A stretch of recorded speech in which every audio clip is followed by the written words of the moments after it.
Je suis mort anonyme et pourtant immortel. Je traverse les ans sur les ailes des guerres. On ignore mon nom, je suis tous les soldats. Le fils, l'époux, le frère, l'ami ou bien le père. Quand s'allume la flamme, c'est pour tout militaire d'aujourd'hui et d'hier. Mémoire et mon combat.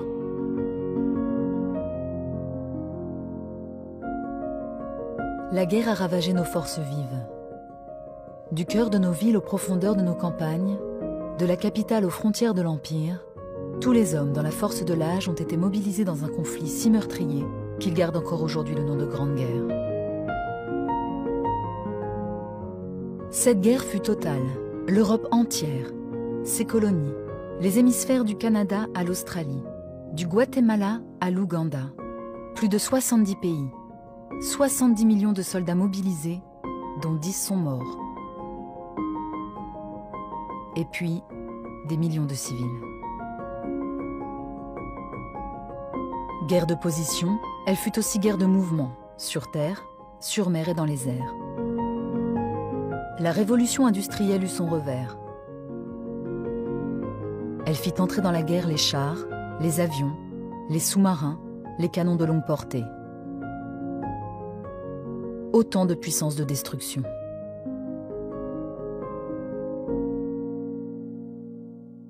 Pendant que les hommes luttaient vaille que vaille, les femmes assuraient les arrières. Tirant la charrue, travaillant à l'usine, cousant les dirigeables ou produisant les munitions. Elles tenaient le pays, avec courage, pendant 5 ans. 100 000 infirmières militaires et presque autant de civils à l'arrière ou sur le front se sont dévoués au transport et aux soins des blessés, anges blancs volant sur cette charpie de terre et de sang. Près d'1 soldat sur 5 fut tué.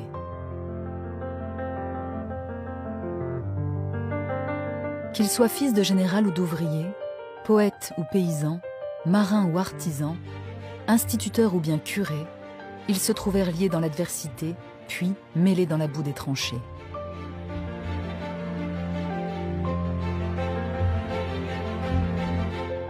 Mais à l'heure de lever les morts, on ne put rendre tous les corps. Près de 300 000 hommes ne furent jamais retrouvés. La terre remuée par les combats avait enseveli les soldats.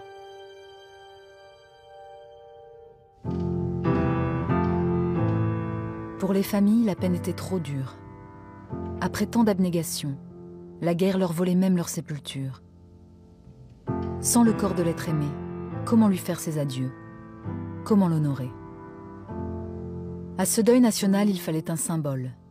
L'idée fut lancée en 1916 par Francis Simon, président de la section rennaise du Souvenir français, d'ouvrir les portes du Panthéon à l'un de ses combattants morts pour la patrie. En 1919, la Chambre des députés adopta la proposition d'inhumer un déshérité de la mort afin qu'une sépulture soit donnée à tous ceux que la guerre avait défigurés. Il fallait un lieu de recueillement aux familles de tous les disparus, un lieu de deuil commun à la nation française.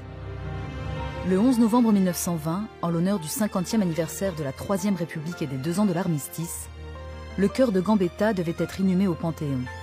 L'Assemblée nationale décida que le même jour, le soldat anonyme serait enterré à l'Arc de Triomphe. Flandre, Artois, Somme, Marne, Chemin des Dames, Champagne, Verdun, Lorraine, Alsace, de ces secteurs de l'ancien front s'acheminèrent vers la citadelle de Verdun 8 cercueils, portant les corps de soldats français non identifiables. Il y a ceux qui s'en sortent et puis ceux qui restent. J'ai donné ma vie pour la patrie. Je n'ai pas forcément été plus héroïque qu'un autre. Il nous fallait déjà tenir. Tenir dans le froid et la boue. Tenir sous les balles et les coups. Tenir malgré l'absurde. Sans rien voir ni comprendre. Et ça, c'était déjà héroïque. On m'a choisi par hasard, parmi 500 000 corps anonymes. Dans cette grande hécatombe, nous étions Louis, Jean, Claudius ou bien François. Nous étions des soldats. J'étais un de ceux-là. Le 2e classe Auguste Tin du 132e régiment d'infanterie, fils d'un mort pour la France, fut désigné pour choisir l'un des 8 corps. André Maginot, ministre des Pensions, lui remit un bouquet d'œillets rouges et blancs. « Soldat, vous allez le déposer sur l'un des 8 cercueils qui sera le soldat inconnu. » Par un touchant calcul, Tin détermina qu'il choisirait le 6e cercueil qu'il rencontrerait. il y déposa le bouquet. Puis, il se mit au garde à vous. Ce fut le premier honneur rendu aux soldats inconnus. C'était le 10 novembre. Le cercueil prit la route de Paris tandis que les 7 autres rejoignaient la nécropole du faubourg pavé, au cœur de la ville de Verdun. Il fut veillé toute la nuit place d'Enfer Rochereau.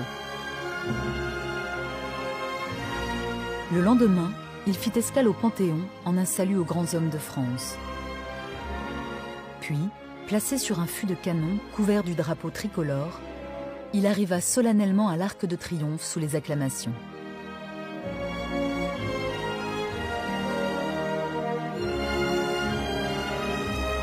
Il attendit ensuite dans une aile du monument sa mise en terre solennelle le 28 janvier 1921. Il repose désormais sous l'arc. Un parmi ceux de 14, comme les appela Maurice Genevoix. Un qui les personnifie tous. Pour donner plus de portée au symbole, l'idée fut lancée de faire brûler une flamme sur la tombe du soldat inconnu.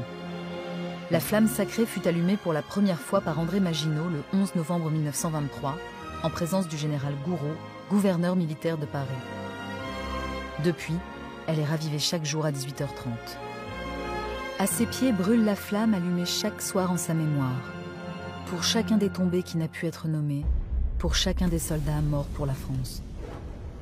Parmi les anonymes, j'ai été choisi, en leur nom à tous.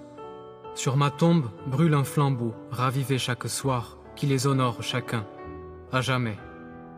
Tous ceux qui dans la guerre ne baissèrent pas la garde, les cœurs altiers et fiers, les fronts hauts de bravade, me prirent pour symbole de leur résistance et tracèrent sur leur croix les lettres du mot France. Symbole des soldats morts pour la France, le soldat inconnu est devenu celui de la résistance. Celui qui ne se rend pas a toujours raison contre celui qui se rend. La phrase du poète Charles Péguy, mort au Champ d'honneur en 1914, atteint les cœurs et les esprits dans un tract du 17 juin 1940. Le lendemain, le général de Gaulle lance depuis Londres son appel à résister. Le 11 novembre 1940, à 17h, malgré l'interdiction faite par l'occupant allemand de fêter l'armistice de la Première Guerre mondiale, des centaines de lycéens et étudiants convergent vers la place de l'Étoile et manifestent à l'Arc de Triomphe devant la tombe du soldat inconnu. Ils annoncent notre victoire future sur l'Allemagne en commémorant notre victoire passée. Et si l'armée allemande victorieuse défile en 1940 sur les Champs-Élysées et honore, dans un respect teinté d'ironie, cette même tombe, le symbole a déjà pris sa revanche. La résistance s'organise aux 4 coins de France. Les grands de tout pays sur ma tombe saluent mes frères sans linceul, leurs familles en deuil, l'honneur dans la souffrance de nous tous, fils de France par le sang ou le nom, par les liens ou le don.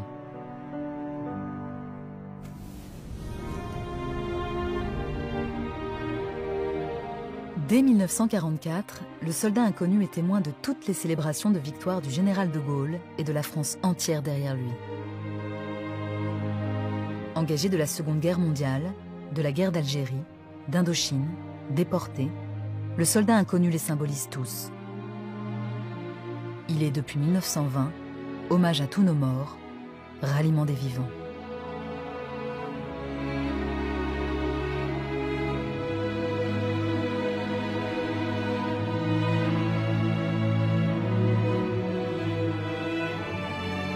Chaque soir et pour chaque anniversaire d'armistice, la flamme brûle à mes pieds.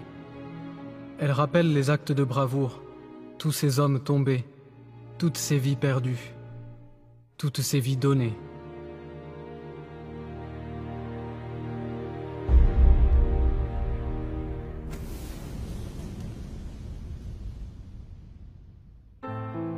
Hier comme aujourd'hui, pour nos libertés et pour nos valeurs, nos militaires sont engagés à travers le monde, en mer, sur terre et dans les airs. Liban, Centrafrique, Tchad, Golfe arabo-persique, Somalie, Rwanda, Bosnie, Kosovo, Afghanistan, Côte d'Ivoire, Mali. La France est intervenue sur de nombreux théâtres pour protéger les populations civiles et respecter ses engagements. Il fallait donc étendre le symbole. Depuis 2012, en honorant le soldat inconnu, nous honorons tous ceux qui sont morts pour la France, sur notre sol ou en opération extérieure. Depuis 1963, 570 hommes et femmes sont morts pour la France en opération extérieure. Et tellement de blessés, de corps ou de cœur. Armés des plus récentes technologies, ils risquent pourtant la seule chose ultime, leur vie.